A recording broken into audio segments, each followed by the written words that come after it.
gente, é uma alegria para mim estar aqui dividindo essa habilidade, né? Já que a gente está falando de um evento de life skills, é uma habilidade que, para mim, é mais um chamado na vida, que é a abordagem para a prevenção à violência, especialmente a doméstica, especialmente contra as mulheres. E eu acho que uma das melhores formas de entender é compartilhar uma história.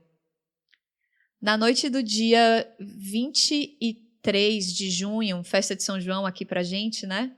De 2017, uma colega de trabalho minha foi assassinada pelo seu companheiro aqui em Simões Filho. E nessa época eu trabalhava em São Paulo e eu acordei no dia 24 de junho, que tradicionalmente é feriado pra gente aqui, com essa notícia de que essa tragédia tinha acontecido no conjunto habitacional que ela morava. Estava havendo uma festa de São João, ele esperou ela subir para botar as crianças para dormir. Quando ela desceu de novo para a festa, ela foi executada na frente de todo mundo e ele conseguiu fugir. E até hoje o caso não foi resolvido. Quem trabalha com comunicação sabe que um dos nossos principais pesadelos é fazer nota de falecimento. Especialmente quando a gente trabalha em indústria, né? A gente tem muito medo que as pessoas se acidentem no local de trabalho e a gente tenha que dar essa terrível notícia para a família. E naquele momento eu me vi na situação de ter que lidar com uma família traumatizada e ter que comunicá-los os tipos de suporte que a empresa colocaria à disposição para eles. E essa é uma situação que eu não desejo a nenhum comunicador nem a nenhum líder para passar, porque é terrível. E quando a gente investigou o caso, a gente viu que era um caso clássico de morte evitável no Brasil. Porque a gente tinha registro de ameaça, a gente tinha registros na delegacia, a gente tinha colegas de trabalho que sabiam o que estava acontecendo, a gente já tinha relatos dos colegas de que ela já tinha chegado com marcas de agressão. E, infelizmente, ela não sentiu que a empresa era um ambiente seguro para ela pedir ajuda ou para sinalizar que alguma coisa estava acontecendo. E naquele momento, eu que estava como gerente de uma fundação para exatamente na causa de combate à violência, eu fiquei profundamente tocada por dois motivos. Primeiro, porque ficou óbvio que o que quer que a gente estivesse fazendo para fora, a gente tinha que fazer para dentro também. E o segundo é porque isso também se conecta com a minha história. 1 a cada 3 mulheres no Brasil já passou por alguma situação de violência. E eu, assim como algumas das colegas aqui, já passou por essa situação dentro de casa. Eu cresci num lar violento. Eu cresci vendo agressões contra minha mãe, contra todas as mulheres que me cercavam. Eu já fui agredida. Eu já fui para a delegacia fazer uma denúncia, antes mesmo da Lei Maria da Penha existir no Brasil, e fui desencorajada pelo escrivão que estava lá, que me ensinou sobre as consequências drásticas que isso traria para o agressor, no caso, meu pai. Eu fui uma adolescente que tinha medo das sextas-feiras, porque eu sabia que em uma determinada sexta-feira eu ia chegar e eu não ia ver minha mãe viva em casa, porque era quando os episódios ficavam mais graves. Então, a história dela e essa morte evitável me tocou muito pela minha trajetória pessoal e pela responsabilidade que eu entendo que eu tenho no mundo e nas empresas e nos espaços que eu ocupo. Então, naquela situação, uma das minhas atuações foi acelerar um projeto de criação de uma política de acolhimento empresarial, projeto esse que existe até hoje e que se desdobrou em uma coalizão empresarial pelo enfrentamento à violência contra mulheres e meninas. Eu hoje volto a trabalhar com esse projeto numa perspectiva de harmonização de protocolos e de ensino de empresas do que a gente pode fazer, porque quando a gente fala de situações que acontecem no âmbito doméstico, a gente pode até não ter Estado, mas as consequências do que acontecem no âmbito doméstico, elas perpassam todas as dimensões da nossa vida. Elas estão no nosso trabalho, elas estão na forma que a gente se comporta na rua, elas estão nos espaços que a gente circula, e cabe a nós, pessoas que estão no mercado de trabalho, ajudar aos nossos colegas a terem olhares e ouvidos atentos para que a pessoa se sinta segura para pedir ajuda e que não ache que o problema é somente dela. Quando a gente olha os dados aqui no Brasil, a gente vê que, de acordo com o último relatório do Fórum Brasileiro de Segurança Pública, a gente teve um aumento de 6,1% no caso de feminicídio no Brasil, sendo que mais da metade dos casos foram com mulheres negras. 7 em cada 10 casos de feminicídio aconteceram dentro de casa e 53% foram feitos por parceiros próprios.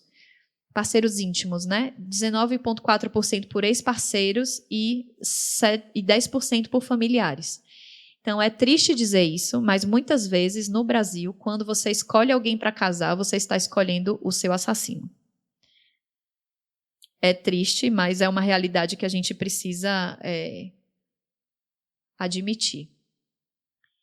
Infelizmente, a única pessoa que pode parar a violência é o agressor.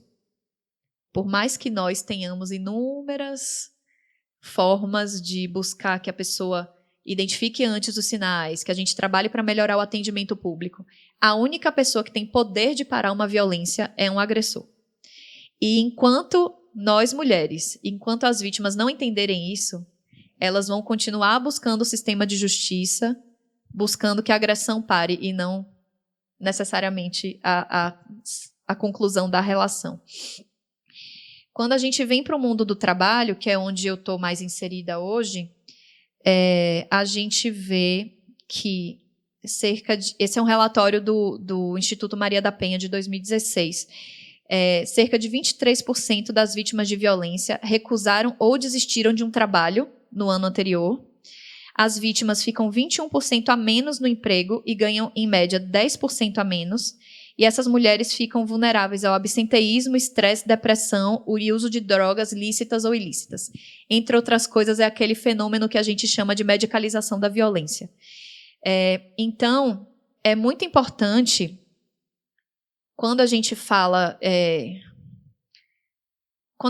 de enfrentamento à violência, a gente tende a ir para os caminhos mais óbvios. E o caminho de enfrentamento à violência doméstica no mundo do trabalho é um caminho pouco usual, mas é o caminho que me chama até hoje. E à medida em que a legislação vai ficando mais rígida, como bem trouxe Luana, a gente vai vendo mecanismos internacionais para fazer com que os ambientes de trabalho sejam ambientes mais livres de assédio e livres de violência.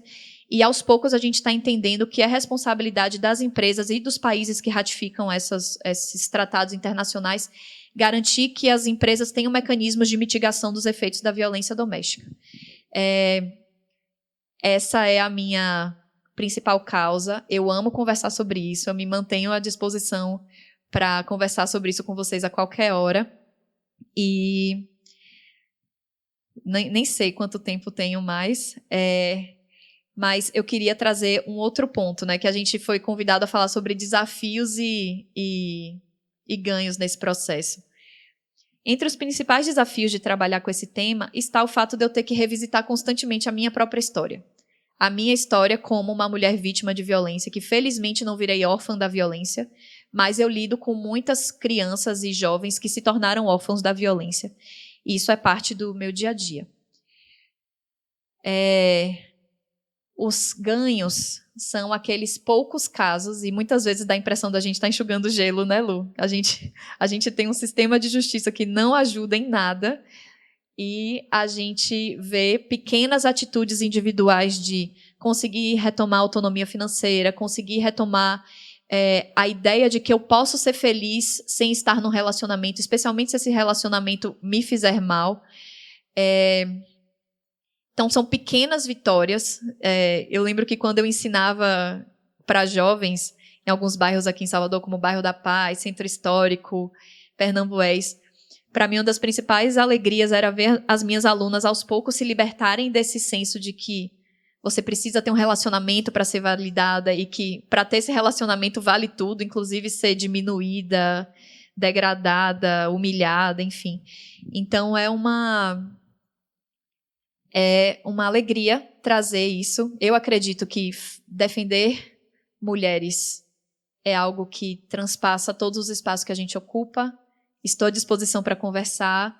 E é sobre direitos humanos, é sobre humanidade, é sobre o mundo que a gente gostaria de deixar para as próximas gerações. Que todas nós, mulheres, consigamos ter menos casos próximos da gente e, enfim, sair para um lugar que seja mais próspero e justo e equitativo para todo mundo. Muito obrigada.